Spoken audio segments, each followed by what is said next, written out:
What's going on, listeners? This is your host, Brother X. And before we get started with today's episode, I just want to let you know about this wonderful platform called Anchor. It is one of the number one free podcasting platforms that allows you to both not only record, edit, and design your podcast to your needs, where you're able to push out and distribute your podcast to all your listeners across all the different podcasting platforms, whether it is Apple Podcasts, Google Podcasts, Spotify, you name it, they are connected to it, and they're a wonderful platform. It's totally free. You can check them out at Anchor.fm. And with that being said, guys, let's get into this. We interrupt this broadcast to bring you this special message. Yeah, man. So we were just talking about a multitude of things, and I thought we wanted to share with everybody. So apparently the coach of scientist wants to have me take her somewhere for an appointment, correct? Yes, I don't mind. It is called a gastric emptying test. So Don't know exactly what this means. but it involves dye. And the coach of scientist decided to tell me that it's not that bad, but it's almost as bad as You would compare it to you. No. Well, I said so. It's similar to when I had my surgery for my mole. Oh, I said it's not that bad. You said it's not that bad, my nigga. I had ass shots injected into my booty, You sure did. and literally for that reason and a multitude of others, I will not be getting ass shots of any kind. Nigga! All right. With that being said, we're going to get started with today's episode. And now back to your regularly scheduled program. And welcome back to another episode of the Truth and Transparency Podcast with your host, Brother X, and The cultured scientist. that's all we got this week. Yeah. You know, we're running with the OGs, we're running with the originators, Your face. the big three, and we ain't talking about Miami, we ain't talking about Golden State, we definitely ain't talking about the Lakers, but we'll get to that later. But before we go any further, listeners, I found something very interesting. If you're not familiar with college athletics, there has been a new wave of NIL deals. I believe it's just basically like the likeness and basically their deals where the athletes are able to make money off their likeness and who they are, which should have happened a long time ago, but that's a topic for another day. So in particular, a Clemson University basketball player signed an NIL deal with an underwear brand after having testicular surgery. So his balls are now sponsored. Like his draws got the little stitching that the jerseys got for the NBA players. He's probably sponsored by Savage Fenty. Yes, Coach of Scientist. Okay, I wanted to know because you didn't explain further because all I heard was after testicular surgery. So I was like, but okay, but why did he have testicular surgery? But I see now that he had go back up. Thank you. Testicular torsion. Don't dogs get that? Let's just put it this way. That is probably one of the worst pains possible. Listeners, So how do you get that? So, listeners, for those who don't know, and correct me if I'm wrong, testicular torsion is where for lack of a better term, the tubes or the line, the connecting part from the testes to the urethra, I believe it is. And I'm not a medical field. That's the cultural scientist. A condition results from twisting of the cords that supply the blood to testicles. This causes a sudden and usually severe pain and swelling. Okay. So the reason why I asked my question was because, as funny as it sounds when you just first read it, this is actually not a bad idea. I'm just saying. Because, like, maybe he got, like, some special brand that helps protect his balls a little bit better. Mm. Just saying. That's But fair. yes, you are not wrong. His balls are sponsored. Hey, there's some expensive balls, man. But he is a ball player. Ha ha. Insert clap. So just saying. So yeah, that's very interesting, and that is quite yes, Mr. Smith. That is quite hilarious. Someone literally said in the comments, "Balls is life."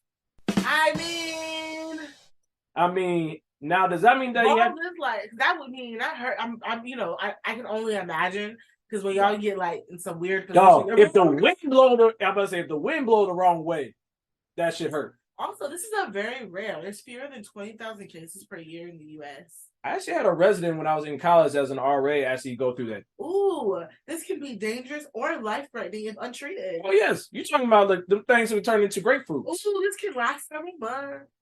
Why? Something is wrong with you. This is most common in ages 12 to 16. Yes. So listeners, just protect your balls. And I mean, you can make money off of just about anything nowadays. But we're gonna go ahead and introduce him. He looked like he had worked a 12-hour shift and his kids ate the big piece of chicken. Mr. Smith, introduce yourself. I told them kids, daddy done went out, went to the steel mill to worked hard for the man. And all I wanted was my chicken, my mac and cheese, and my greens with a little bit of watermelon juice on the side. We're gonna get to that a little bit later. But instead, these little ungrateful motherfuckers decided to eat all the chicken. But we ain't gonna go there. Anywho, it's your favorite fed, Mr. Smith, also known as the Soundbite Poppy, also known as Mr. And I want to thank the listeners for the comments, the plates, and subscriptions. Keep feeding us. We'll keep feeding y'all. A few quick things. Number one, shout out to Chaotic Culture Podcast for always showing love and support. Number two, people, we are, still getting back to normal. And even though it feels like the pandemic was so long ago and it wasn't, just try to make sure you're patient and kind to other folks because you don't know when people are going to snap. Just gonna leave that there because it's people are tired. They tired, boss. And then I'm tired. Cue music. right. And then the last thing, again, I'm glad that me, Brother X, and the culture scientist, we got to grow up in a time where social media was like just starting. Yes, Shout out to MySpace and Tom. MySpace. By saying, and I'll age myself. I was Black Planet slightly, but no, I take that back. No, it wasn't. I didn't get on Black Planet until it got later. I was on Facebook first, then MySpace.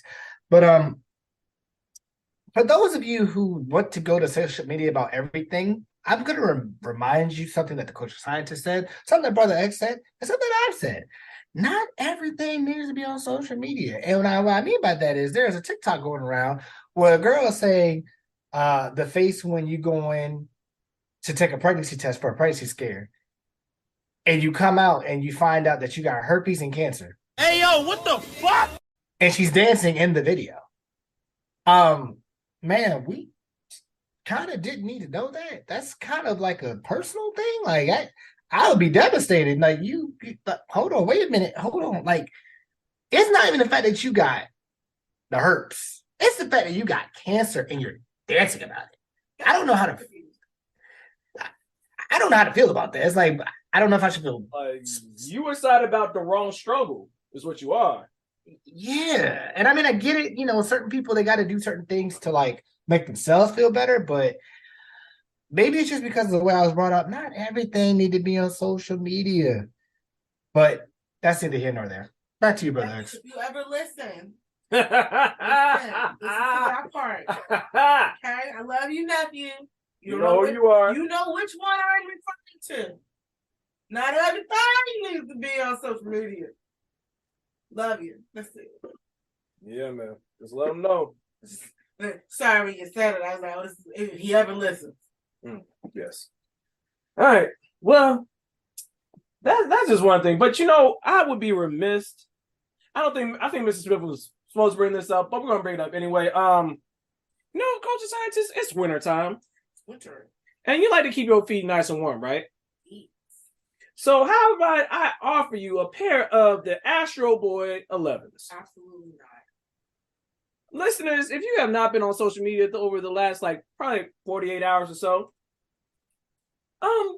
there's a pair of red boots. Yes, culture scientists. Go ahead and say it, but I'll tell you what they both look like. Dog, they look like a pair of the Astro Boys. That's what I was gonna say. I was just saying they look like. If you don't know what the Astro Boys are, I'm aging myself, but it is an old school anime / cartoon phenomenal show. I see that. They are built like AirPod covers. They are built like Sonic snow boots. Dora the Explorer. I was going to let you have the joke. No, I wanted to tell you, but you also took the AirPod one. So it looked like. Okay. Ooh, deflated Mint balloons. Yeah, when you gotta stretch them out, you gotta stretch out them joints before you blow them. Stupid. It Stupid looks as like hell. the mold of a shape of a letter P.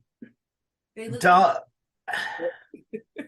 they look I'm just trying to figure out like why, right? Like okay, Kanye did start it. Well, he ain't started, but he kind of pushed it a little bit. I think it was last Super Bowl where he was in the crowd with that hot ass outfit on and them big ass boots. And now you got people looking like they got the boots from Super Mario 3 where he's jumping into everything and nobody can touch him. Like who and then to make matters worse, which I'll bring up that in a little bit later. NBA players are already wearing these boots. And I'm like, why? They don't even look fashionable. They don't even look comfortable. They just look awkward. Dog, if you wearing these, I know your feet stink. Cause them shits look like they are made of rubber. Them things are gonna get sweaty. Ain't amount of two socks, if I can speak, you can wear it to prevent the amount of sweat that's coming on your feet. The odor coming from your feet. These are not like Uggs. First, I still feel like you should be wearing socks. But you know what? I understand that's not what those are for. But please, your feet will be funky. They look like plastic. Yeah. Or you have to put your feet in and you have to sit there and then they foam to your feet and then you really shouldn't take them off ever again. Yeah, no. I'm about to say, you're going to wear these, end up looking like James Harden feet from a couple weeks ago. Oh, that's nasty. Listen to this, if you don't know, them things look like bricks. Hey, I'm just saying, them things, he had them yabba dabba doos. But yeah, so that's just some things we want to get into. But, you know, speaking of sports, Mr. Smith, you know what to do.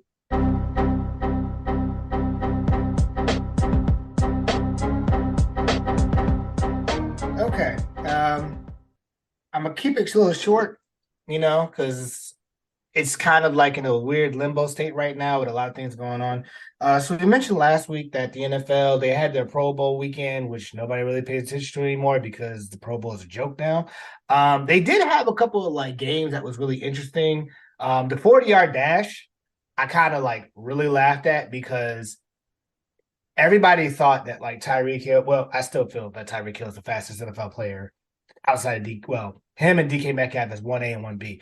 But he did a 40-yard dash between him, Nick Chubb, Micah Parsons. I cannot remember the last person. I don't know if it was Monster or somebody else. When I tell you, I knew Micah Parsons could book it, but I did not know that nigga was that fast. Now, for clarification, Tyreek Hill did not take it seriously because that nigga lined up like a wide receiver. Everybody else lined up like they were running a 100-meter sprint. And Micah Parsons won. And Tyreek, honestly, granted, Tyreek kept up with him almost like he was jogging. So it's like, all right, whatever. The Pro Bowl ended up being a flag football game, which I'm going to be honest, I kind of wish that the NFL would just treat the Pro Bowl like an all NBA or like all defensive where you just give them, give them the, oh, you made it so they can get their roster bonuses, whatever, and incentives in their contract. But we don't need the game. Like we could have the break between the AFC and NFC Championship and the Super Bowl. We could be just fine with that. And if you want to still have the small little games, whatever, and then they line up for pictures, cool. The Pro Bowl game, again, I'm aging myself. The days of Sean Taylor, where he laid that punter out, you can't get that no more. And again, as we stated last episode, listeners, this is the Super Bowl between the Chiefs and the Eagles. And this will be the first Super Bowl that's featuring two brothers as two brothers, some soul brothers as quarterbacks. Oh, and also Travis Kelce and Jason Kelce as actual brothers. So, we had the Harbaugh Bowl, which was head coaches, but now we're actually going to have players, brothers that's playing against each other. So I think we are all rooting for Jalen Hurts. 1, because he's a nigga. 2, because of Adrian Brown. And 3, because, Patrick Mahomes has been in the Super Bowl, 3 years? And he's won 1. 4 years, yeah. Yeah, he's won 1, he's lost 1, and this is his 3rd one. I'm not saying, like honestly, I don't care who wins. I'm gonna say who I would like to win, but as long as it ain't Tom Brady or the Steelers or the Bengals, I'm good. So I'll be eating some wings and having a good time. So before you go any further, I do have one statement I would like to bring before the council. So let's say that Jalen Hurts, who is a proud member of Omega Psi Phi Fraternity Incorporated, found on the campus of Howard University. Not that I know anything, but it's a Divine Nine and Black History Month. Little factoid for y'all. Yeah. So if he wins and gets the Super Bowl MVP, you think they're gonna let him play Atomic Dog when he gets the trophy? Dog.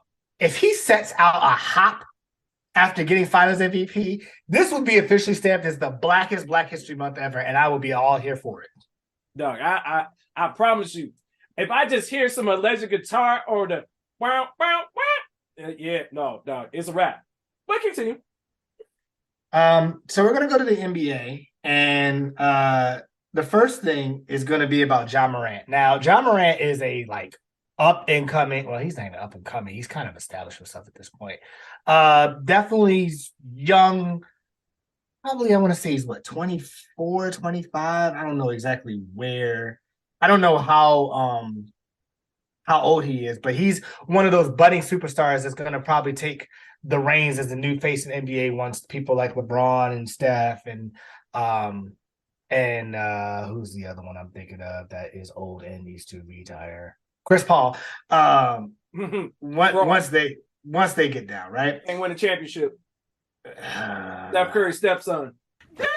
Yeah, I'm gonna give it to you. Like Steph Curry owns Chris Paul, and that's just what it is. So does Luka.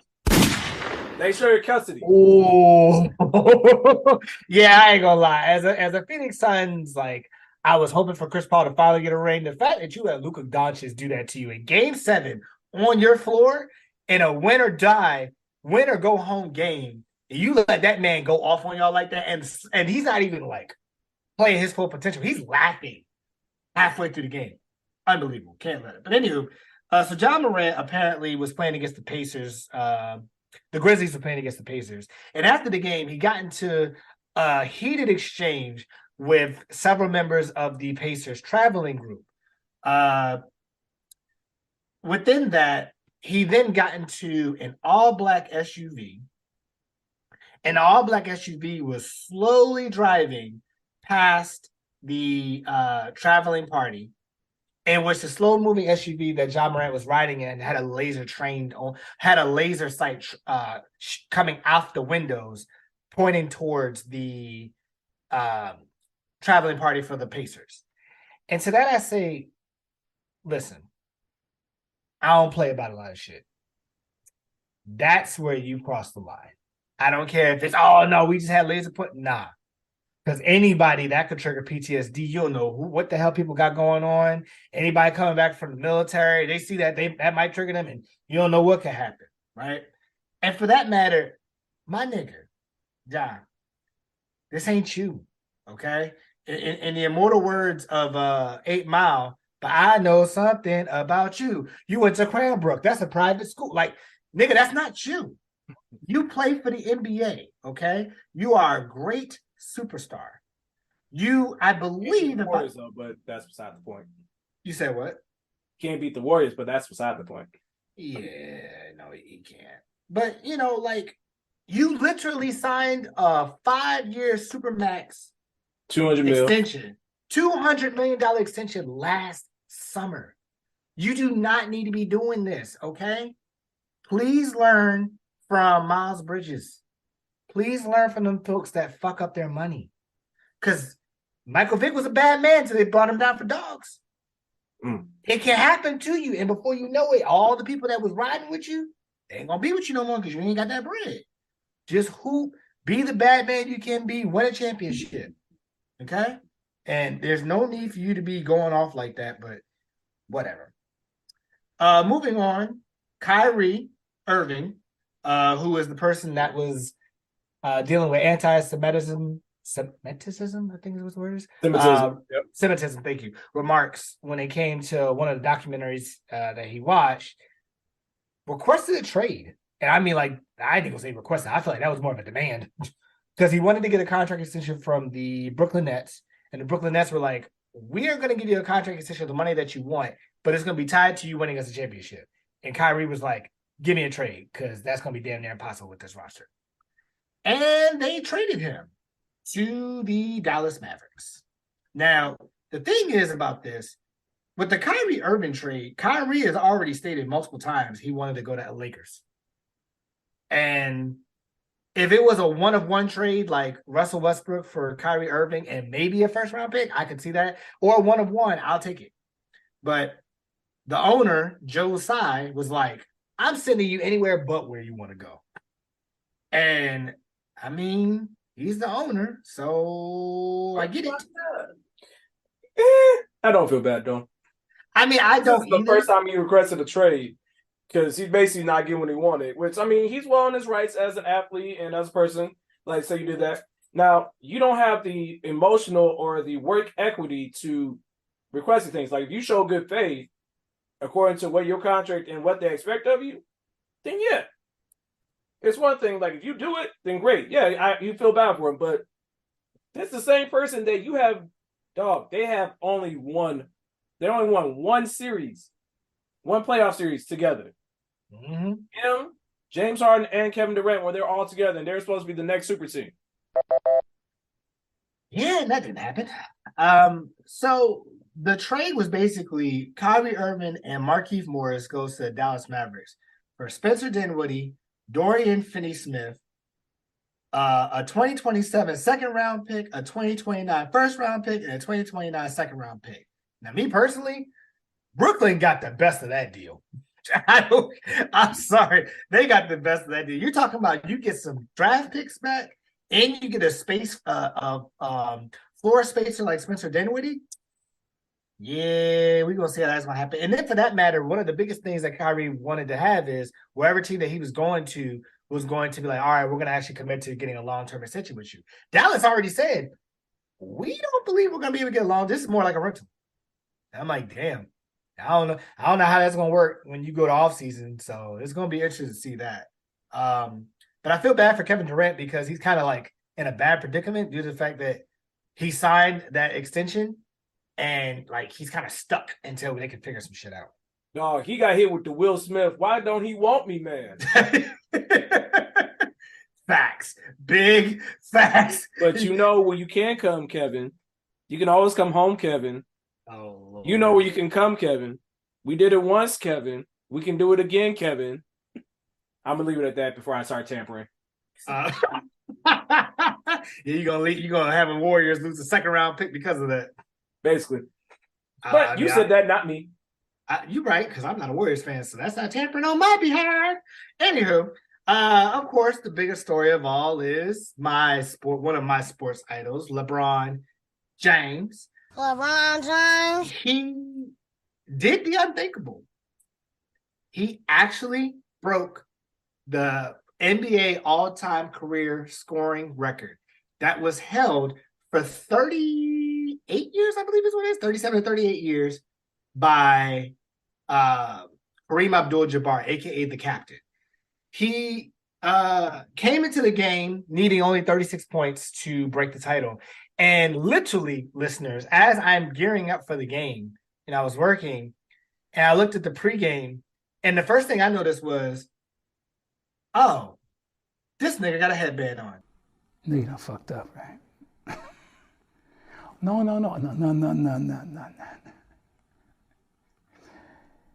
You know you done fucked up, right? Okay, he's going for 40. He's getting the record right now. Like, not now, but right now. So I was anticipating it and it started off slow. You know, he definitely, you know, got a couple points here, a couple points there. And then the third quarter was just like, yeah, fuck that. We're gonna go ahead and get this over with. The funniest exchange about that was the fact that right before he broke the record, he went to his sons on the sideline and he was like, you know, got like 16 seconds left, and his oldest son, Bronny, was like, yeah, Dad, go ahead and get the record. He said, go ahead and get it. All right, bet, watch. And then this nigga really did do that. on a fadeaway that's reminiscent of MJ and Kobe, to which I'm like, you know what? I'm very appreciative of that. Everybody thought that he was going to break the record doing the sky hook as reminiscent of Kareem, but doing the fadeaway, I was cool because I was like him. I'd rather he do anything else but a fucking foul shot. So at this point, he's top 3, top 2. To me, he's my GOAT. Mike is a 1B. And the only reason I say this is because Mike got the rings. Mike changed the game for the culture. But I'm sorry, LeBron got something that Mike could never get. LeBron actually got the scoring, all-time career scoring points, which, to be honest, I never thought was going to be beat. It was never going to be broken in my lifetime. So that's like, I ain't gonna lie, that's the big joker.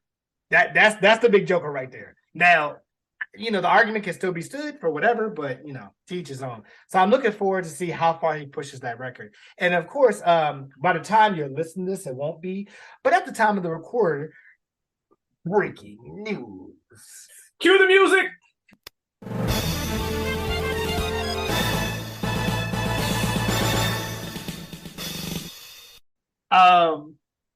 The Lakers that we were just talking about have agreed to deal to land Minnesota's D'Angelo Russell, Utah's Malik Beasley, and Jarrett Vanderbilt in a trade that's including Mike Conley Jr. and 3 second-round picks to the Timberwolves and Russell Westbrook and a lightly protected 2027 LA first-round pick. That's crazy. That is insane. So if you don't understand what that means, listeners, basically, if you could get some floor spaces with LeBron to where he can drive and kick the ball out, that's where he progresses best, especially with a healthy AD, which, side note, listeners, I was so mad watching that game with AD going up and down the court by around the second half. But shout out to our good brother Drewski, who let me know that AD still wasn't fully healthy, which, when is he ever? But, it just kind of now made sense to why I was like, dog, he's not even like running on the court well. So, yeah, this breaking news, we're going to see how this plays out for the rest of the season. And last thing about this, I understand that LeBron broke the record with 10 seconds left. Y'all could have ran them 10 seconds off before y'all did all that. Nigga, they stopped that game smack. Like, this man hit the shot. No sooner had the ball gone down off the net, they stopped that game immediately with media, family, everybody, center court. We're going to stop the entire game. Now, listeners, if you don't know what a game is like, remember, these players are fighting off of momentum. So they got to keep running or else they're going to start cramping up and all that hits. You see them take the ice baths and all that. That ceremony was a solid 15, 20 minutes. So players cramping up, players need to get, work back into the groove. And long story short, the Lakers still lost. Like, how the hell are you going to let this man get the best record in the best #1 individual scoring record ever and you still lose? Makes no fucking sense. But anywho, that's all for SportsCenter. Yeah, man. We're going to see. Just one point, I don't know if you've already shared this, and if you have, you can cut this out of post. But I think partially why this trade went down was there was reports coming out of the Lakers locker room during halftime that apparently during one of the times that Darvin Ham, the head coach for the Lakers, subbed Russell Westbrook out of the game, he was very lacking enthusiasm coming off the court and kind of carried over to the locker room where they had heated words. So if you don't understand, when you get in an argument with your boss and you don't really have final say so, normally one or two things happen. Some furniture start moving in or you get moving. And as you can see, Russell Westbrook is now going to Utah. Which, I mean, to be honest, that's probably the best thing for Russ because he thrives best when he's by himself. I thought that he could play a complementary role with LeBron, but that nigga does best when he's by himself. Just saying. Yeah, that's fair. All right. Cue the other music.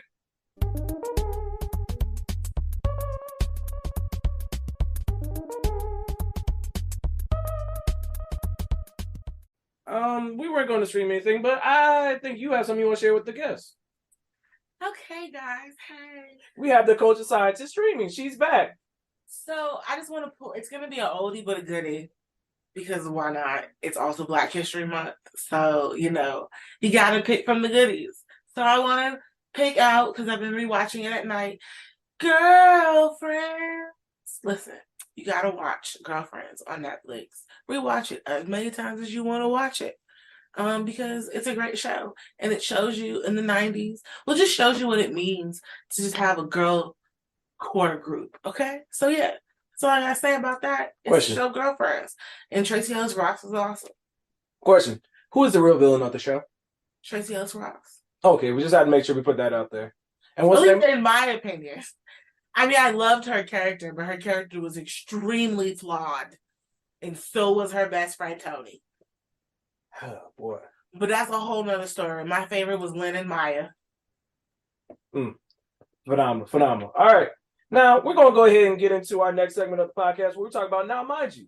Now, mind you, for listeners who do not know, it is a segment of the podcast where we talk about things that we found on the internet, in our lives, and other interesting stories that we want to share with you. And we use the Black vernacular to say, now mind you, to tell you here about points of said stories. So we're going to go ahead and get into this first topic or first story, which is the Grammys. If you are not familiar with the Grammys, here's a quick highlight of some things that went down.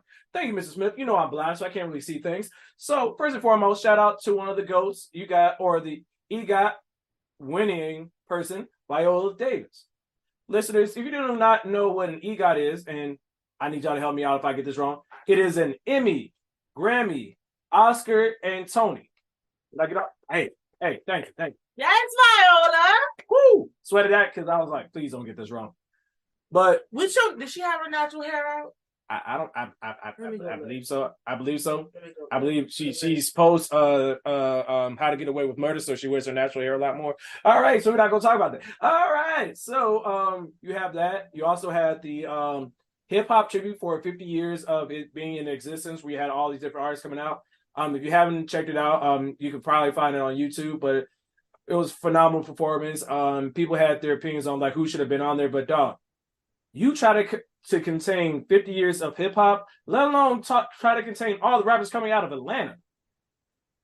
Because you gotta understand, New York people, I love you, but y'all ain't the pinnacle anymore. You ain't been it for a while. And in the more words of Outkast, the South got something to say. I'm gonna leave it at that. Speaking about the South and rappers from Atlanta, you also had Quavo, who did a tribute for his fallen former group member Takeoff, and all the other people who had passed that year, such as Twitch, Coolio, DJ K Slade, Hurricane G, and P&B Rock. Whew, Lord, I pray for those families, man. It was a rough year. It's also said that he and Offset, the other member of the Migos, actually got into an altercation backstage prior to the performance. Lord, I pray they find peace. Yes, Mr. Smith? Yeah, the thing that kind of messes me up about that is that the Grammys, it is Quavo's song. So I will give it that. It is Quavo's song that he wrote as a tribute to Takeoff. But the Grammys was like, well, you all are family, so we would kind of want Offset to be there too. And Quavo was like, nah, this ain't happening. This is my song. He can't come near me. I'm like, nigga, that's your cousin. Like, I feel like dudes off the Next Day Air. You want me to rob your cousin? Rob my cousin. Nigga, you let me rob your cousin because that's my cousin. Like, nigga, it's kind of shit like that. Like, yo, like this is family. Why are we not? I would think that death would have been at least maybe like, you know what, life is too short. Like, let's come together. And instead, Quavo, started that shit. Like, and they said that it stated that Quavo started the fight, which me and Brother X had a discussion before at our pre-show, and we both agreed. Yeah, Quavo started that shit. Offset didn't do it because it's not that he worried about what the set was gonna say from Quavo. He was worried about what his wife gonna say. And Cardi's spicy. So she'd have been like, nigga, I know you better get your money. Beat his ass all the way to the car. Like, you gotta understand, at this point in life, Offset has that I'm a father energy. Like he very much gives out the energy like, dog, nigga, I'm a father. Nigga, I gotta take care of these two kids. I love my wife. I'm not trying to hear her mouth in the most respectful way possible saying that. No. Why are we doing this? Like, my nigga, she wanted to come out. I probably want to stay home and play 2K. What we doing here, man? Chill out. But Miss Coach of Sciences, you had something? Not that I'm that. I was just gonna say. Oh, you can take the next part. Well, I was gonna say that my coworker, because I didn't watch the Grammys, but my coworker did, Mhm. and she said that she was basically jamming to the tribute, the The hip hip hop hop tribute. tribute, and that her son, who's 12, she was like, you know what this is? Talking about from the 90s. She's like, this is the real hip hop, but she's talking from the 90s. And then she said, I sat down when they started playing that new stuff. Oh And then she was like, oh no, she had one of the moments. she did. No. It was so funny.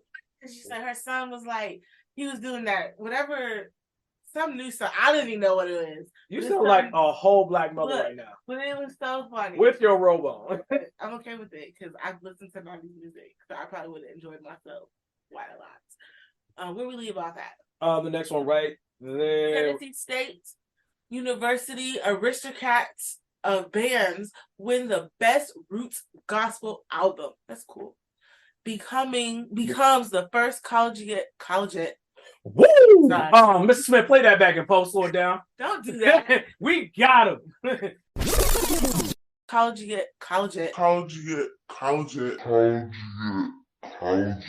Ladies and gentlemen, we got him. Becomes the first collegiate marching band to win a Grammy. I'm tired. I can't. No. That is what is up. You know why? Why? And this is all the shame. All of it. Mm-hmm. Glad it wasn't Hey, it is what it is. People be sleeping A&T. on. All of the shame. Oh, I'm gonna say you sound real spicy right now. I just want because they're gonna be like, oh, she sounds shady. Look, I'm just gonna let you know. Yes, it was all the shade. Okay? You sound real spicy right now, man. You almost sound as shady as the Christopher Brown, who has apparent beef that he lost the best R&B album category to the gentleman by the name of Robert Glasper. Now, listeners, if you are not familiar with Robert Glasper, this is a classic case of a artist versus a musician. If you don't know the difference between the two, please Google it.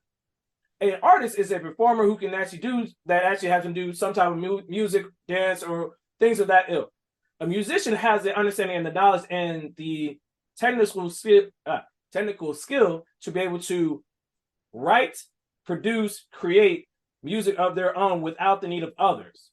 So Robert Glasper actually was the winner for this category. And listeners, if you're not familiar with some of his work, one of his most recent albums that he did, if you're familiar with, speaking of Valentine's Day movies and being around this time that we're recording this, he actually did the entire soundtrack to the Issa Rae and the Keith Stanfield movie, The Photograph. That movie was amazing. Like, he did the entire soundtrack from that, and it became the lifeline of that movie. Like, when we talk about, like, he knows his business, he knows what he's doing. So for Christopher Brown to state that I think it was either who the hell or who the fuck is Robert Glasper, it sounds very ignorant, and it's like, dog, I know you haven't had a solid album in almost 4 or 5 years, give or take, my personal opinion. Maybe Mr. Smith, but we're not going to talk about that. For you to fix your lips and say that about any other artist, and to have to be educated and dragged into Twitter streets in order for you to apologize, I need you to do better. But yes, Coach Scientist, would you like to read this last one? Because I'm sure you have some thoughts on this. Now, I repeat, I am not a member of the Beehive, but I respect Beyonce for her craft. Mm-hmm. Shout out to the Virgo. Yes, absolutely. Especially since we're so close in birthdays. Beyonce becomes most awarded artist in Grammy history, which is amazing for her, and still gets snubbed for Album of the Year for the 4th time. Now, listen, Renaissance is if you take time and actually listen to Renaissance is a phenomenal album. It plays a little bit of everything, and shout out to my auntie JoJo, may you rest in peace. It gives me her vibes, so I really much like it. It went to Harry Styles, and it was so bad. Trevor Noah was like, "Nope, not gonna read it. Gonna get someone else to do it." Please explain, Mr. Smith, because I would probably say exactly that out loud. So, all right. Number one, Beyonce showed up late because, LA traffic. So, it is what it is. And you don't want to be there. I'm about to say, it's Beyonce. She do what she wants. Jay-Z didn't want to be there either. Right. So, she showed up. And it's funny because there was one moment where, like, a guy accepted on her behalf. And this nigga, out of nowhere, he just Black people, again, there's certain times to be going full nigga, and then you got to be like professional nigga. This man gonna talk about some. I'm gonna accept this on Beyonce's behalf. Y'all know niggas be on CP time. All right, y'all say bless. Nigga, this is live in front of. Like, there is no delay. Why? Why is you doing this? Right? So, okay. Grammys, and shout out to the Chaotic Culture podcast for actually kind of explaining this a little bit for me. The Grammys is all around like, smorgasbord of awards, but there are 4 big ones that everyone looks towards. Best New Artist, Song of the Year, Record of the Year, Album of the Year, right? Beyonce has only won one of those. Ever. She has been snubbed for the 4th time between Adele, Taylor Swift, Harry Styles. And I think the 4th one, some white artist, can't remember which one it is, don't really care. Was that the one, was the Taylor Swift one when Kanye basically got on stage? Yes. Yes. Yes, it was that one. You Uh, are correct. I mean, I personally, she should have won.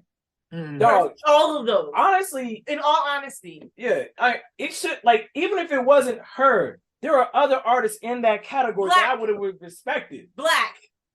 Like, you understand? I'm not familiar with this man's work. I have not met this man a day in my life, but I have an understanding Bad Bunny is a phenomenal artist. Listen.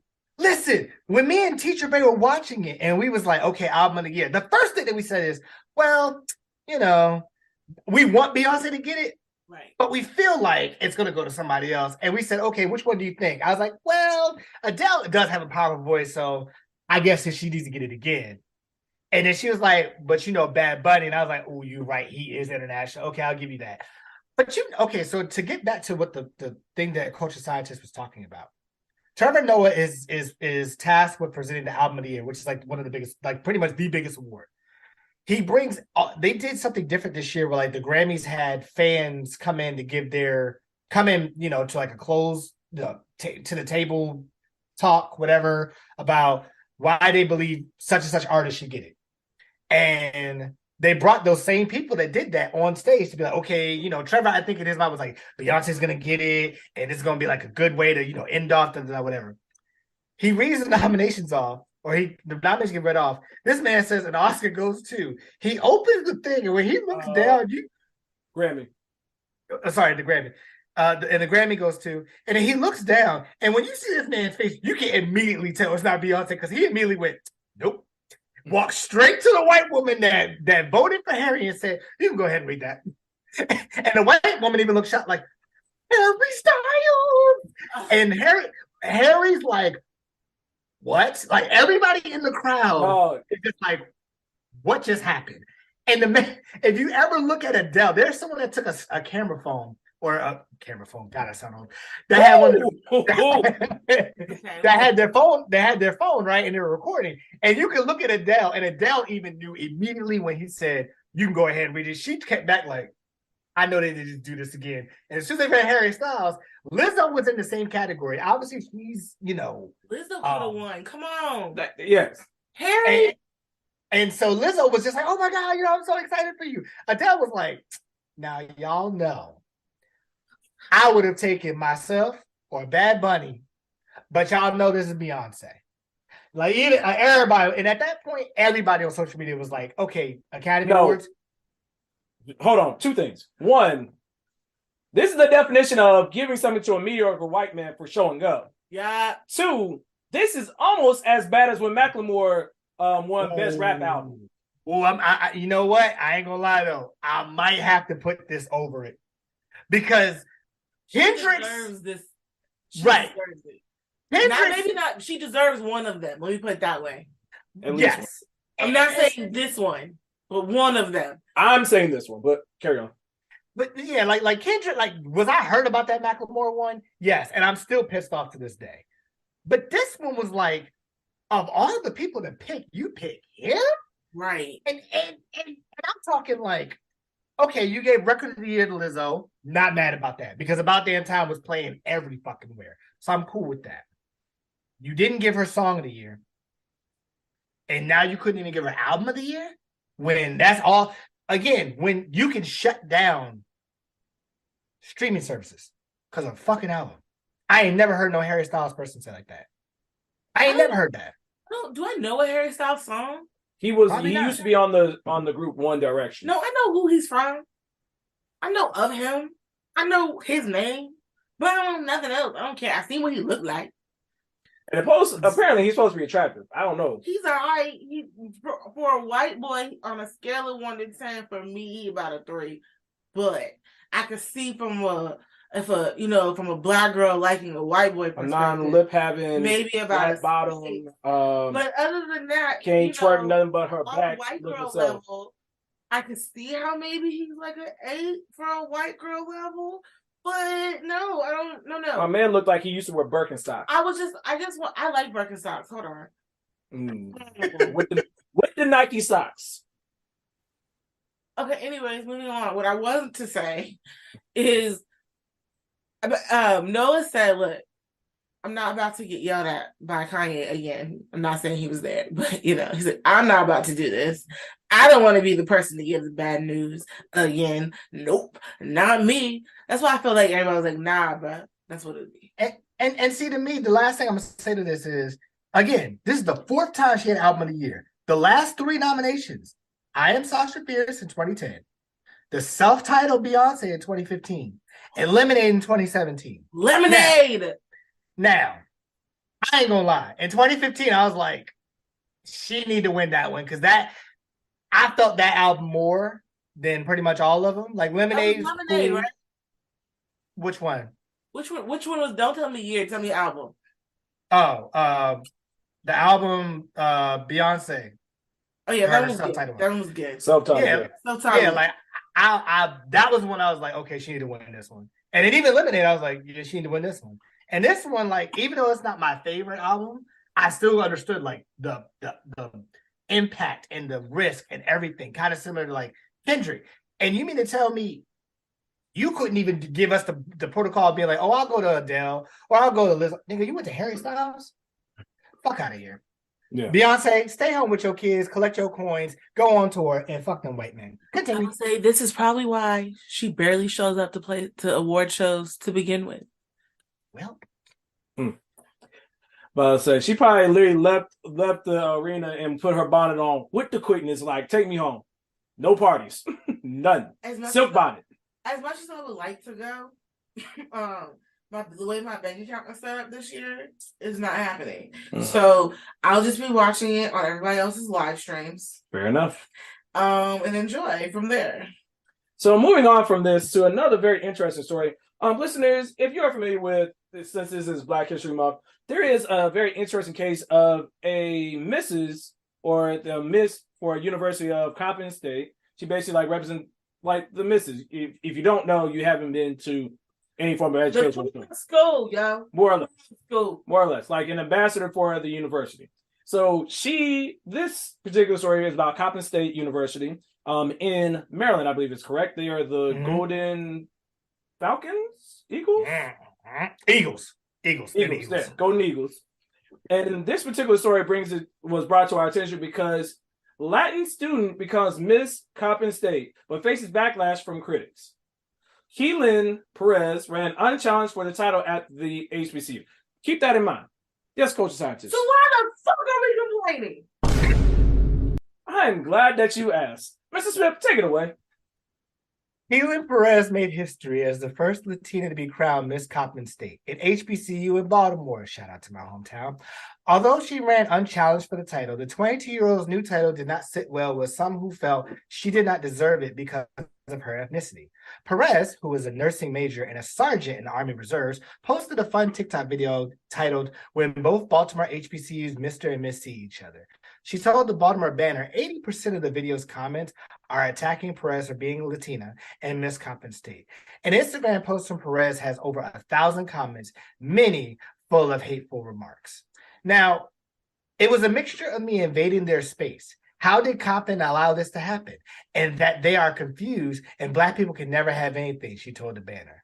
I knew that it would happen when I first decided to run, she added. I knew it might take this route. I just try to remain focused on what I have done for the university. It makes me feel better. Perez, whose parents are originally from Guatemala, also said she has never considered stepping down as Miss Coppin State. She also praises the HBCU for helping her form relationships in her field and being a safe space for her high school in Glen Egg, Maryland, which has been in the news for hate crimes. Despite the hate online, she has received tons of support from the Coppin State community. The university said in a statement, Keelan represents Coppin well in word and deed, with grace, humility, and resilience. She is a great ambassador for our university, our diverse student body, and all we stand for. Eagle Nation stands with Keelan Perez, and we are proud to call her our 91st Miss Coppin State University. This isn't Perez's first title at the HBCU. She was crowned the university's Miss Sophomore and Miss Junior, and she is also a member of Chi Eta Phi, which is a sorority for nurses. Keelan Perez is expected to graduate from Coppin this May. Now, from there, she actually released a shout out to the Read iPhone press release, where on Instagram she said the past 24 hours has been excuse me. The past 24 hours have been overwhelming, a whirlpool of emotions. This is not the first time I've received so much hate for being the first Latina as Miss Coppin, which again, like, bruh, it's not like she's white, but we're going to get there in a second. I just prayed I wouldn't continue to see those comments. It took a large toll on me last year when HBCU Buzz announced that I was the first Latina. The amount of DMs and comments on all social media platforms, including LinkedIn, addressing me in so many ways. I understand I'm a non-Black student serving as a student leader, and I completely respect everyone's opinion. I am not white, as many of you have assumed. I am a proud first-generation Guatemalan American. I'm a proud woman of color who has a passion of service. I'm going to stop right there because I want to make sure y'all get that. She is a woman of color. Motherfucking woman of color. So, the thing goes on, and basically she goes on to just say that she is going to continue on with doing her pieces for Miss Coppin. So I just want to make sure y'all understand the number one thing that Brother X said. She ran unopposed. So if she ran unopposed, that means she has no competition. If those of you that are always saying, oh, well, we can't have nothing, we can't do that, then why the fuck did you not run? You had the same opportunities. You had the same directions, the same requirements, and you decided not to do something. She did. Not only did she do something, she's in the Army Reserves. She was already crowned Miss Sophomore and Miss Junior, which means she's done this before. This is nothing new to her. So why is this an issue? Now, I'm going to let Brother X bring it up because this kind of touches near and dear to our heart because of something that happened with us, which is not even close to this. But we're going to circle back to this in a second. Brother X? So, listeners, just to help educate you guys, so there was an incident going back to the year 2009, where I was a sophomore at the illustrious Hampton University. I believe it was actually by one of my first years being part of Blue Lining, our pep squad, where we had an organization. We had the crowning ceremony for Miss Hampton University, who had won the competition. So we're going through this, and it was all going normal. Like, we had the competition, we found out like who won, and it would have went normal. But there was this young lady, I forget the woman's name. I can't. You put a gun in my head, I'm done. But this woman won, and there was some outrage. Listeners, here's why. One, said student first didn't go to the main campus or the main university for our school, which first caused some eyebrows. The second was the fact that it was in our satellite school in Virginia Beach.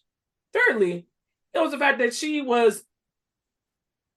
I'm just going to say it, she was white, and if she was white passing, I apologize, but people were highly upset that she was white and won Miss Hampton University. This particular situation got so bad because she hadn't done anything on campus.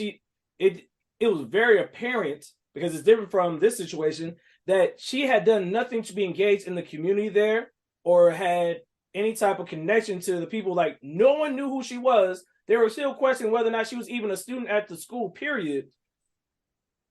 That's the question that we're asking. And she won, and it got so bad that, listeners, this young lady which you are allowed to feel your feels, but she got so worked up and upset that she wrote a letter to the recently elected President Obama about all the hate and backlash that she received, as if she thought Obama was going to help her. He get his own type of backlash back then. He ain't worried about you. Exactly. So, listeners, I say all that to say, you have to look at these situations and look at them comparably and recognize, does she do community service? Yes. That's part of being part of the Mr. and Mrs. I've learned that when I was Mr. Blue Lightning. Mr. Smith would attest to the same thing. Yep. Is she active on campus? Yes. Is she a current student? Yes. Did she go about the proper channels? She applied, she did the campaigning, all these different things. Did she have a platform to help improve the school? Yes. She literally did everything else she was supposed to, and she received backlash. And again, to Mr. Smith's point, if she ran unopposed, if someone on the campus had an issue with her running, they could have ran. But you know what happens is this outrage culture that seeks to be mad, try to find something on the internet to be mad about.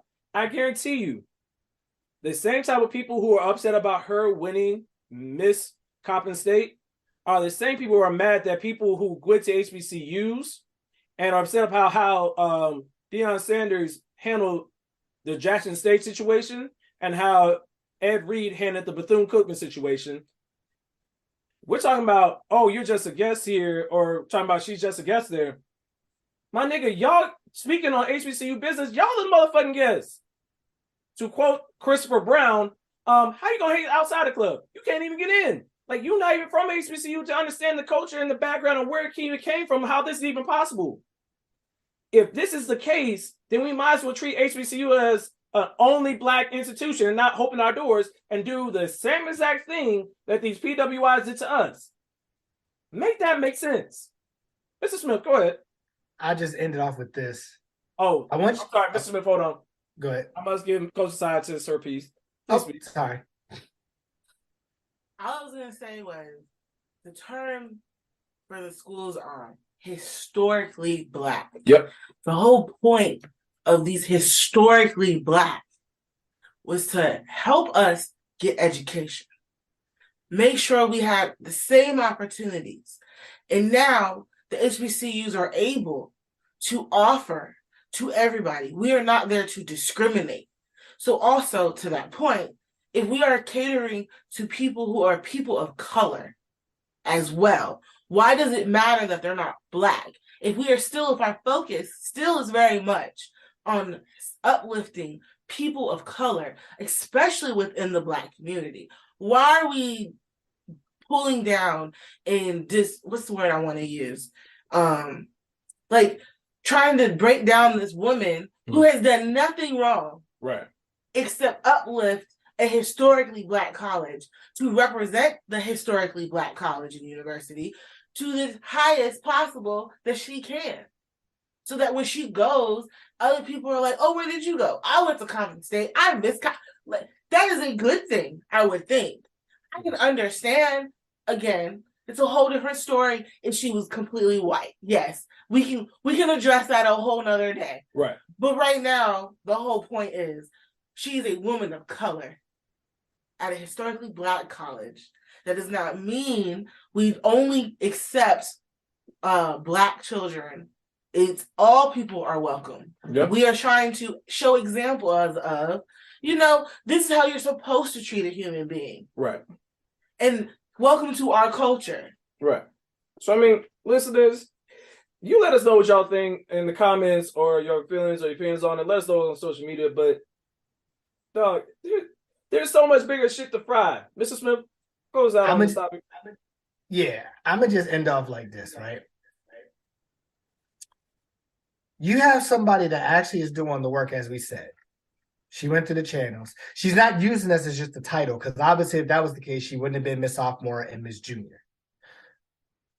She is a person of color, and she gets it with her being not only in a sorority, but, actually being in the community. Like, that's the biggest thing of all. She's in the community. When we talked about Miss HU from 2009, which I actually looked it up, it is Nicole Churchill. And I remember that last name, I was like, I knew I remember that name for something. again, she was at the Virginia Beach campus. And if you understand, listeners, from Hampton, Virginia Beach is like a smooth 35 minutes. What the hell could she have done from all the way over there? Which, don't get me wrong, is a short distance, I would agree, but it's no, that's not the case. But lastly, I say that to say she's not using this as just like a title. And trust me and Brother X both going throughout being the misters of our organizations, one that I have found. You know, we knew what it took to get to that. We did the campaigning. We were faces on campus. We did the community service, and we were uplifting our community. I'm not gonna call her out by name, but I'm gonna say somebody who was a miss for us was almost similar to Nicole Churchill. She used it for a title. She was not there. She wasn't really in the community, at least for us. Now, for other organizations, she might have been. I can't speak to that. But for us, she didn't do what she was supposed to do, which made a whole different thing when I graduated, but we ain't gonna go there. So I end up by saying, let the woman be Miss Coppin State. She earned it, she deserved it, she ran out of polls. And if you got feelings, you should have ran. Yeah. All right. So we're just gonna sticking with Black and Black history. First and foremost, we got a couple of quick hitters. Coach Scientists, you've seen certain trucks that get designed, have like the different labels on it. Did you know that down in Florida, of course, because we gotta get one Florida story per episode. Why y'all just can't act right? Listeners, what you cannot see is that they did a custom design Ford SUV. I want to say Ford Explorer, but I may be wrong. But it is decorated in African American colors, flags, and it's very much of the ilk of performative support and honoring Black history. When it's like, and all the people that unveiled it were white. Yes, not one Black person in sight. Historic Negro. Is that what that sign saying in the back? Miami Police supports Black History Month. No, I'm talking about on the wall. City. Like it's how. It's like House Museum, somewhere in Florida, in Miami. But listeners, please stop, because I know and this isn't in our notes, but there was another situation in Ohio where they did the same exact thing, and it's literally said it was custom designed with a quote unquote quote from Martin Luther King, with someone who, because Black people do our Googles, did the research and found out the quote that they had saying that it was from Martin Luther King never existed. So why are you lying? Why the fuck you lying? Why you always lying? Oh my God. Stop your fucking lying. So stop these performative things. We talked about this previous seasons about the Juneteenth ice cream or Nancy Pelosi and her knees of iron. Am I allowed to call her the bronze kneecap? I'm sorry. I had to get that one. I'm mad I did not get that the first time. And if I did, I had to run that shit back. But yeah, that's just one thing. But Coach of Scientist, I need you to read this next one. Read the caption. Middle school in hot water after its lunch supplier serves chicken, waffles, and watermelon for Black History Month. First off, as a Black person, I am not a fan, for real, of watermelon like that. I like watermelon, but preferably when other people have it and I only like one slice. Okay. Please continue reading on the description. By now, we've celebrated Black History Month for 40 years. Yet, many companies remain tone deaf during the February celebration, like the Miami Police Company. At NIAC, New York Middle School is now issuing an apology after their food service vendor, Airmark, decided to change the lunch menu on the first day of Black History Month.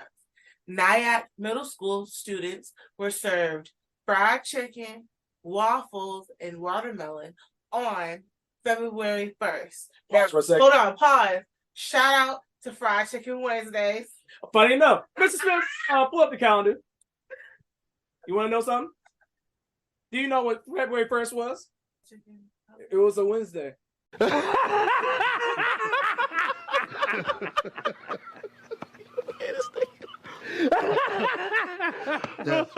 I know. That's why.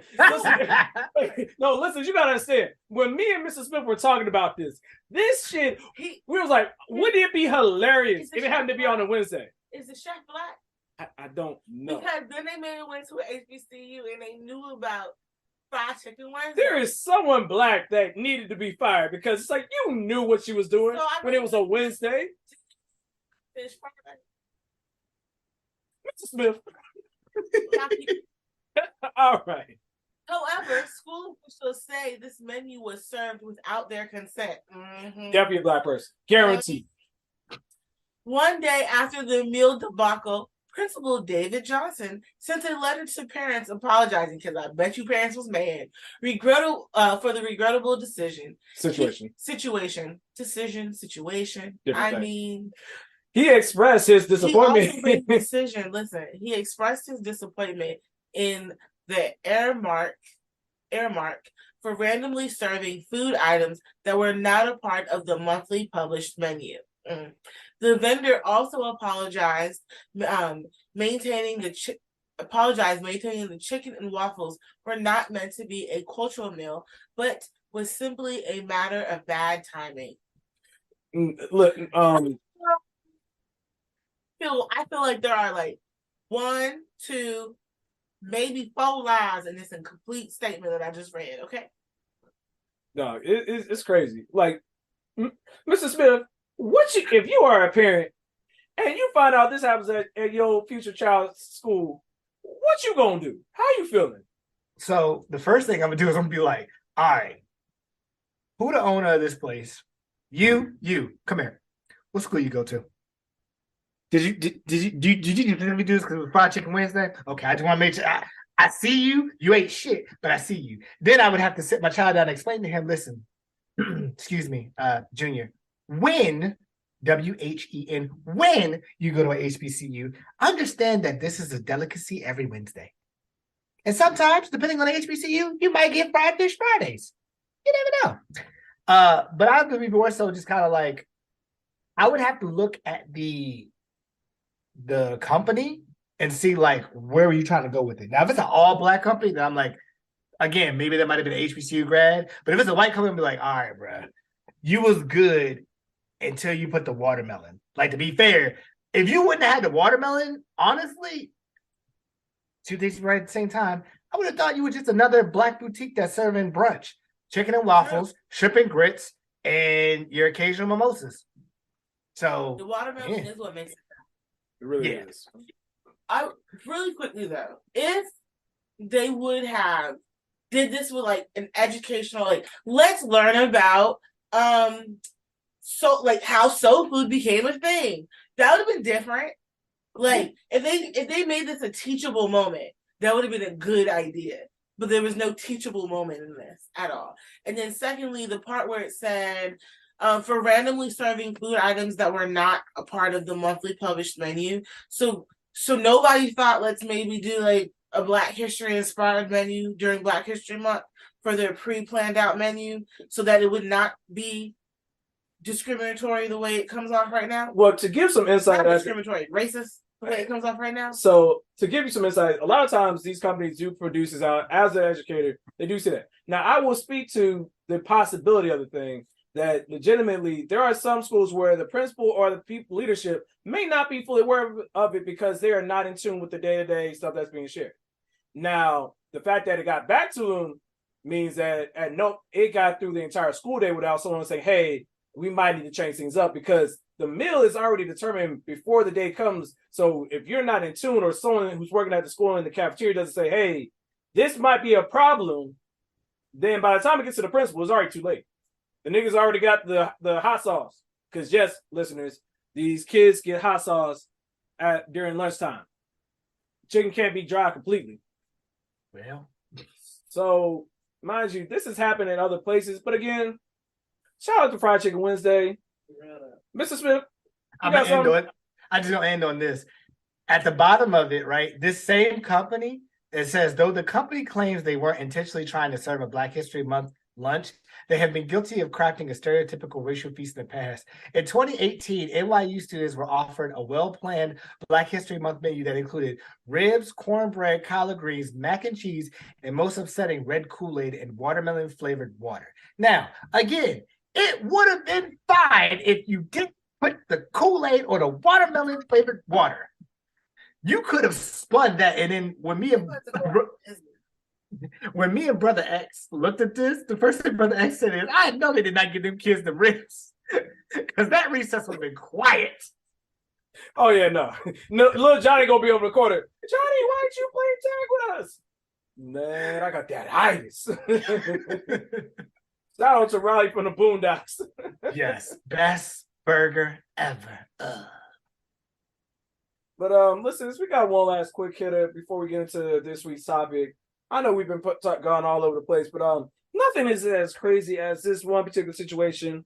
Robert Kelly, the gentleman who is in jail, rightfully so. I don't care what you say, fight your mama, and we not listening to that music, and it's not being played at our wedding. I don't care what nobody says. Apparently, there is this young lady. I'm assuming young because she's not that old. But this is young lady on social media, particularly on TikTok, and this was shared to us on Facebook, that states the fact that she claims to be the daughter of Aaliyah and R. Kelly. Mr. Smith, do you have any of one of her musical selections that you'd like to share with the audience? I sure do. Please take it away. Okay, I'm about to sing for y'all because I feel like I have my mother's voice and my mother's had her voice, and it just been passed on. It makes with my dad too. And it is what it is. How could the one I gave my heart to break my heart so bad? How could the one who made me happy make me feel so sad? Oh, somebody tell me. Somebody tell me, please, if you love me, how could you hurt me like that? How could the Wait, Miss Smith. What?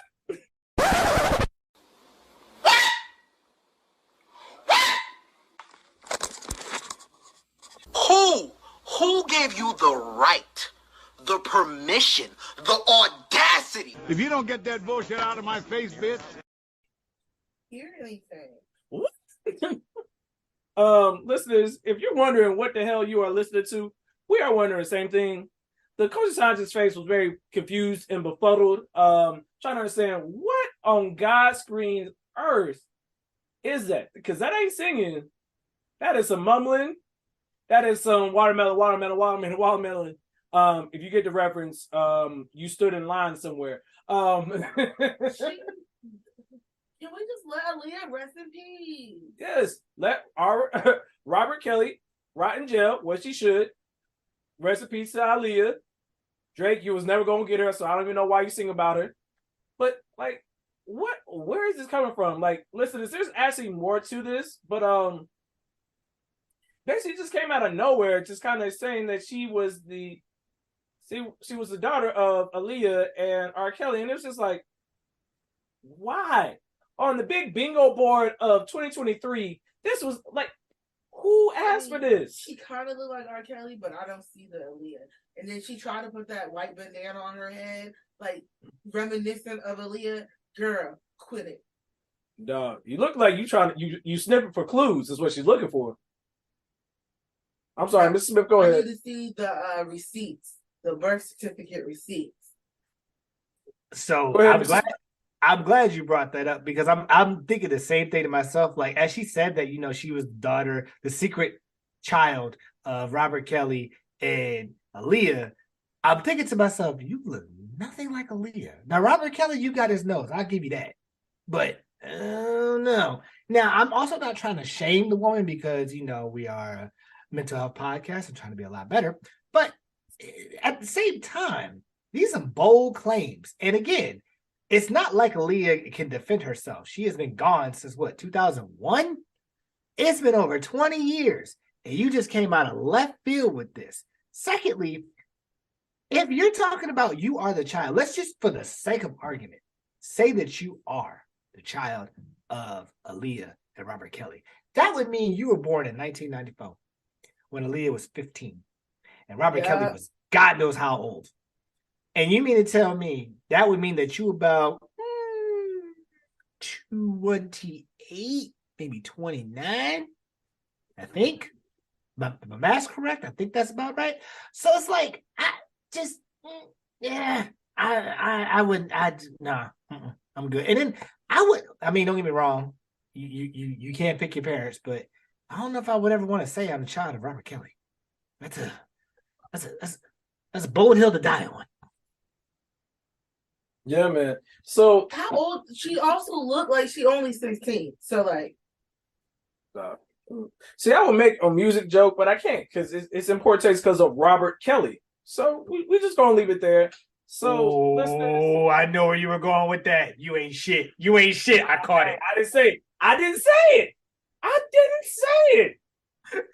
Nigga made one hit at a joke, and now he the bad guy. It don't matter. I know your brain. I'm sorry, listeners. We got on attention, but now we're actually going to take some time to actually get into this week's topic. We're gonna talk about some things, man. There's an interesting. I forget the video clip, and maybe if we find it in post production, we'll add it in there. But there was an interesting conversation that was brought up in this clip where they brought up the topic of toxic positivity versus genuine optimism. And listeners, for those who do not know what toxic positivity is, here's a definition for you guys via the psychology group. Toxic positivity, a noun, the excessive and ineffective generalization of a happy, optimistic state across all situations. The process of toxic positivity results in the denial, minimalization, and invalidation of authentic human emotional experience. Mr. Smith, do you have the definition for genuine optimism? And genuine or real optimism or healthy optimism is what inspires purpose in your life and holds above all else your ability to solve for your best outcome in life. Thank you. So with those definitions as the baseline for this conversation, I think we want to just kind of have a talk amongst ourselves about where did this really start to come up and how do these often get misconstrued? Because I know that, and we'll kind of hop around with this, and I'll share my first initial thought is that I think you often see it in more recent times. We're able to put a name on this because in the past it was just like, we just gotta push through. We gotta push on. You know, you gotta be tough. You gotta grit your teeth and bear it and just kind of soldier on, put your head down and weather the storm. All those things, and bad things won't last always. The sun rises in the morning, whatever the euphemisms that you use. But I think in recent years, as we go through therapy and our generation starts to name things and give it validity, is that sometimes you can't always be positive.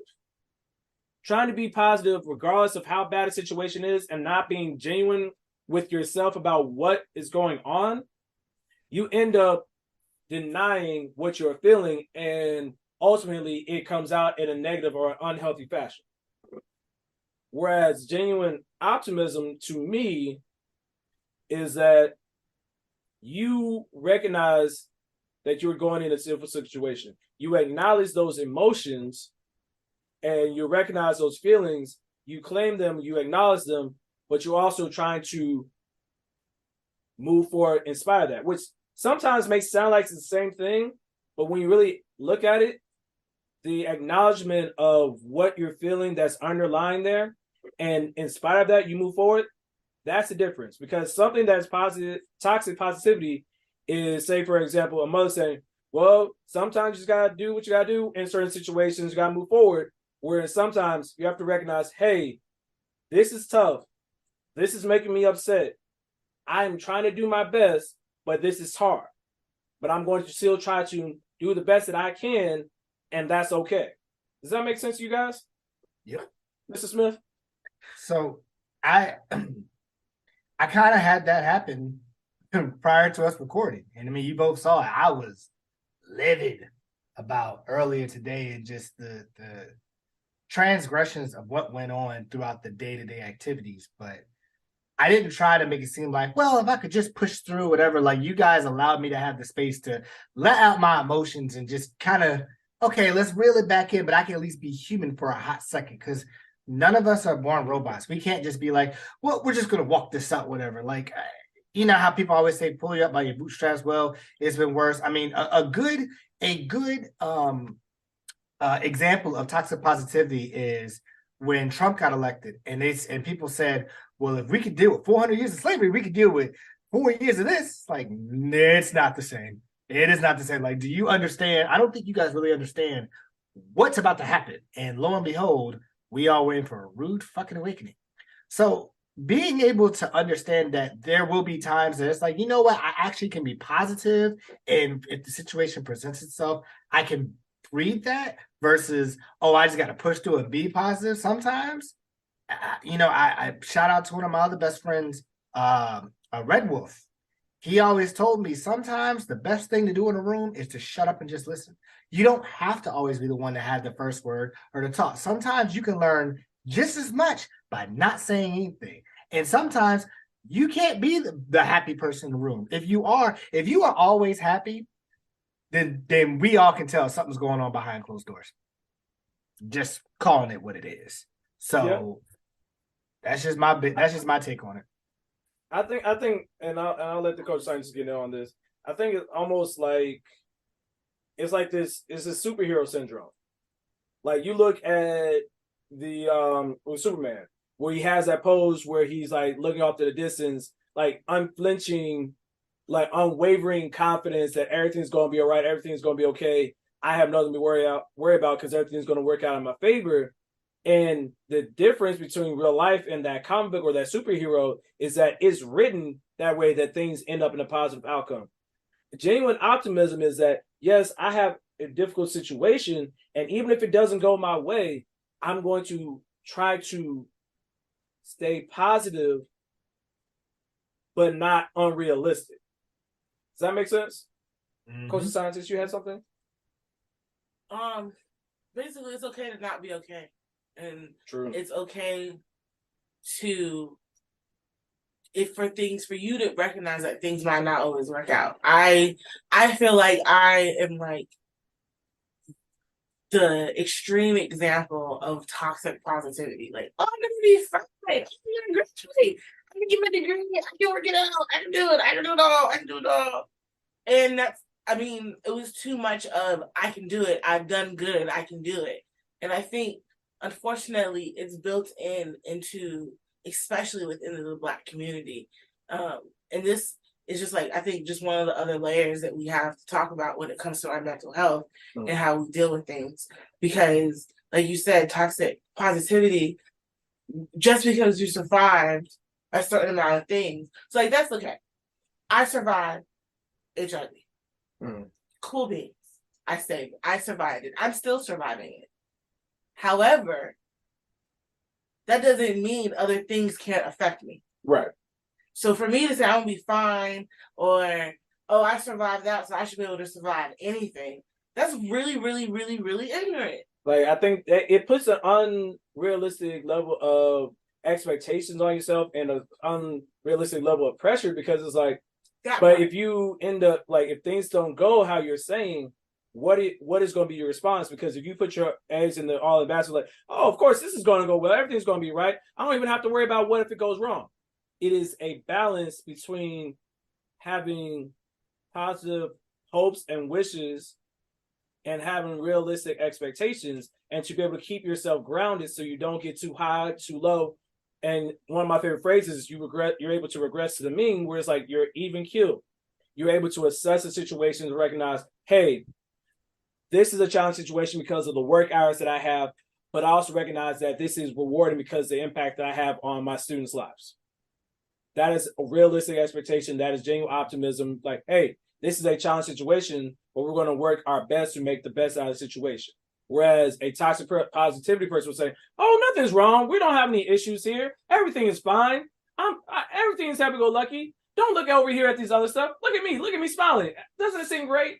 So one of my favorite pictures or memes or whatever is of groups from Guardians of the Galaxy, and they're all in this fight scene, and it's Baby Groot, and it's literally flames around him, and like danger, crazy, yet he is like just dancing along to some music. Now that's okay sometimes. Right. But it can't be the norm. So there has to be, honestly, I truly believe, and I think it's because I do believe I am a positive, optimistic person. But I do have times where it's too much toxic or it's too much genuine, and when they collide, essentially. So really, it has to be, it is a fine balance I think you have to find. And then, because sometimes you can be toxic to yourself, and then you have the toxicity from other people.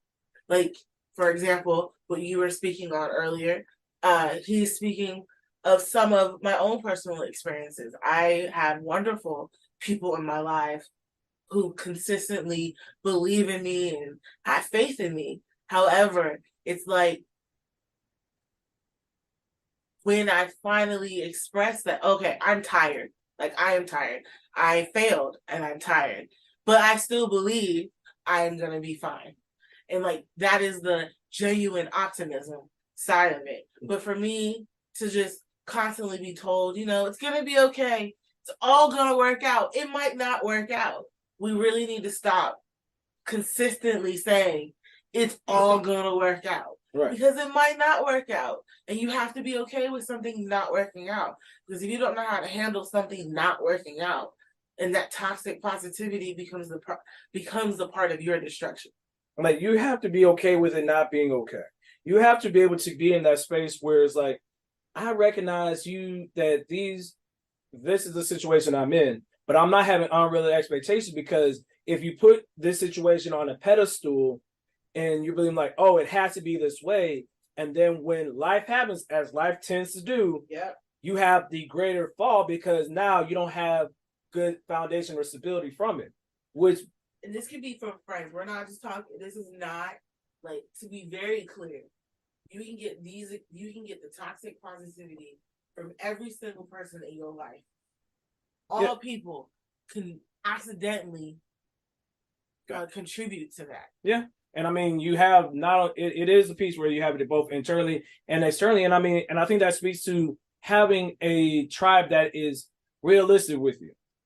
You need to have both a tribe that's going to build you up when you fail, but also going to keep you grounded and not have you have unrealistic, lofty expectations. Like, I love my brothers, and you guys know who you are. Mrs. Smith, you one of them. Taz creates you another one, and there's so many different ones. Kelsey, like, I can list off all these brothers, and they're going to, it's not even necessarily accountability, it keeps me grounded and be able to keep me focused and be able to see the outside perspectives on the situation, where it's like, okay, I'm freaking out about planning a wedding, but they're also keeping me grounded. Hey, yes, I know you were stressed out, and yes, I know you're dealing with all these things, but ultimately, you have found your person. You are going to have this wonderful celebration of life, and you are going to be able to move forward and be able to enjoy it. You just have to recognize that this is what comes with the territory. It's honestly a lot about just acknowledging that this is actually going on, and not trying to say, oh, well, I mean, I guess it's there, but never ever like getting to the hard work of acknowledging it and recognizing that, hey, yeah, it's great to be positive, but you have to recognize that in order to be positive, you still have to do the work. Yo. I had one more thing, but I want to give a chance to Ms. Swift. You had anything you want to add on before we get to our last part?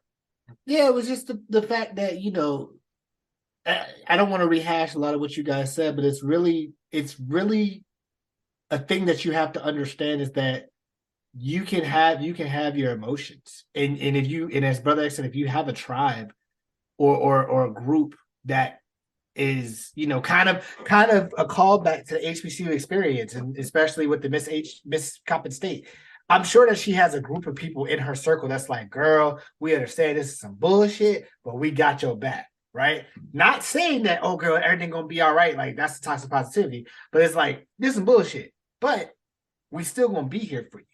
And that's kind of the genuine optimism, is like understanding what the situation is bringing and that this is what I can do for it, but I can't fix the situation. I can't clear the situation. I can't say, oh, everything's gonna be okay. We just gotta do this one thing. Like, no, it's not how life works. If life worked like that, we would all be in rom-coms. And everything would just be like, if only I were to look at the rain and look up in the sky and say a poem and my true love will walk and be like, Johnny, I love you. No, that's not how this works at all.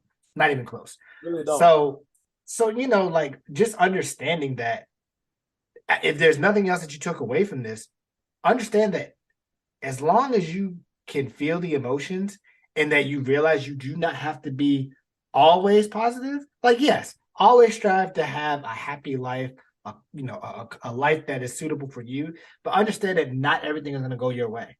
And that if you're able to deal with that early on, it will definitely help for the future. Yeah. So to tie it into this last point, because when we were discussing this pre-show, this was a question that I ended up changing last minute for this discussion.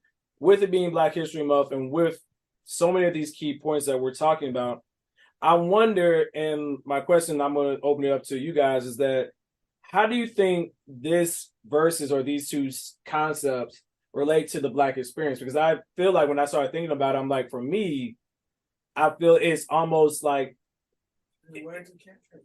We gonna be all right. That right there. Like it's almost an encapsulating way of saying how we deal with being Black in America or being Black in this world, period. Where you have to recognize, like, hey, I have to be able to acknowledge that there is some very fucked up shit going on in my life. But like the culture scientist said, and the Kendrick Lamar lyrics, we're gonna be all right, is that in spite of all the shit that we're dealing with, we're gonna be all right. It's not everything is great and we're gonna be all right, because that's blinding yourself to the actual situation, because it's easy to be positive all the time and not acknowledge what's going on. It takes a real person to find genuine happiness and positivity when you put in the work to get the results. It's like, oh, I just showed up and I want the positivity. I want the accolades. I want the results. But you have to do the work so that you have an appreciation for it. I remember there was someone who said the phrase that sometimes you have to go through the hard times to appreciate the good times. And you have to, like, there's a level of appreciation that I have a joy about my relationship with the culture scientist, but I know I would not have the same appreciation for this if I didn't go through every single heartache, every breakup, every long phone conversation with Mr. Smith when he wanted to cuss me out and he didn't. And then there's sometimes that he did. Thank you, best friend. And I appreciate you. But it's all to say that you have it. There's no way to. It's almost like fool's gold. Genuine, like toxic positivity is fake. It's fool's gold. It looks shiny. It looks good. It seems good on the outside, but it's hollow and it doesn't have any value behind it. Mr. Smith? Just look at the stories that we brought up today. LeBron becoming the all-time scoring leader. I can't even tell you how many times that man had hate speech and people doubting him before he laced up his first NBA game. And like Brother X said, he had to put the work in to see the results. Now you can't deny that he has gotten a record that I don't know anybody else is going to break it. Like, unless Steph Curry plays another 10 seasons, I don't even know if Steph can break it. Look at Beyonce. To be snubbed at one of the top academy, I'm gonna put air quotes on that because now at this point I'm questioning it. But to be snubbed for something that we all know is one of the top, like, she should sweep the category based off fans alone. Her beehive could smoke the Swifties, could smoke Nicki Minaj's fan base, could smoke just about it. Listen, there's a reason why people don't want to talk bad. There's a reason why people don't want to talk bad about the beehive, because you don't know which one is which. And you gonna get smoked for that. And I'm sure she got people in her circle that's like, girl, this is bullshit, but we're gonna ride with you. Not saying, oh, it's going to be okay, we're going to get it next time, because you don't know what life is going to present. Now, obviously, if you're talking about one of the greatest artists of our generation getting snubbed 4 times in a row for albums that literally could be like, I could replay Self-Titled right now. I could replay Lemonade right now, right? And you're talking about something that got snubbed for Harry Styles? Really? So, instead of her circle being like, oh, girl, we're going to get him on the next one. You just got to go harder. You just got to lift yourself up and do it again. It's like, nah. Everybody's like, nah, that's some bullshit. But we got you. And we're going to be optimistic for you because you are our queen and we love you. And that's the biggest thing is acknowledgement. Acknowledgement of the fact that it's bullshit, but we still going to ride out together. As they said, what Kendrick said, we going to be all right. We are going to be all right. It's still some bullshit. We're going to call out what it is. What did we say in the episode? I don't know if it was last one or one before. Two things can be right at the same time. And this is one of them. Yeah, because I mean, it's the whole, to put a button on this, it's the whole concept of toxic positivity is you in a boxing match, you're thinking, oh, there's no way I'm going to lose this fight. And then you get hit in the mouth, you get knocked down. And the difference is that you in that boxing match, you get knocked down, but you get back up. That's a genuine optimism that, oh, I believe I was going to win this fight.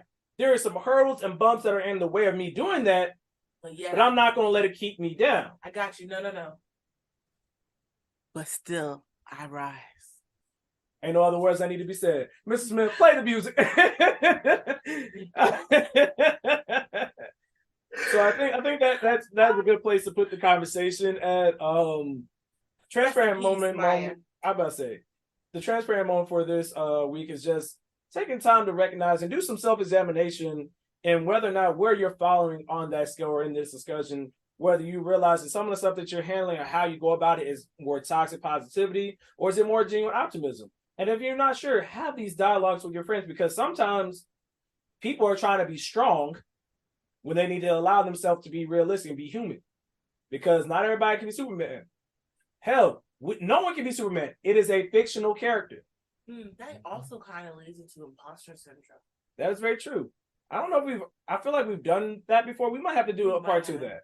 But ultimately, just have those conversations, do some self-reflecting, talk to your therapist, drink your water, talk to your person, and just understand.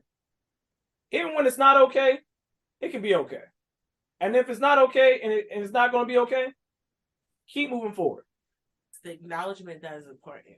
Whether you stop and take a break, take a few months off, come back to it, it is okay. But you don't have to keep trying to run headfirst through a wall all the time because you were like, I gotta do it. Sometimes you ain't got to do it. I'm not trying to quote this man, but sometimes you ain't got to do it, Sway. So with that being said, I want to thank Mr. Smith and Coach Scientist as always for this wonderful and excellent dialogue and conversation. I want to let all of our listeners know you can always reach us out on our social media at the TNT Pod 123 on Twitter, Truth and Transparency Pod on Instagram, Truth and Transparency Pod on TikTok, the Truth and Transparency Podcast on Facebook, and you can always check us out on the Truth and Transparency Podcast on YouTube. And you can email us your thoughts, opinions, anything else that you have for us, any feedback or anything, words or things that we missed. At truthandtransparencypod123@gmail.com. And for Mr. Smith, the Coach of Scientists, and myself, and all of our love and supporters, if this podcast gets no bigger than what it is right now, they are forever grateful. We are forever grateful. And in the immortal words of my father, just eat the elephant one bite at a time, man. We love you guys. Peace. Just like Beyonce and LeBron, we're rooting for everybody black.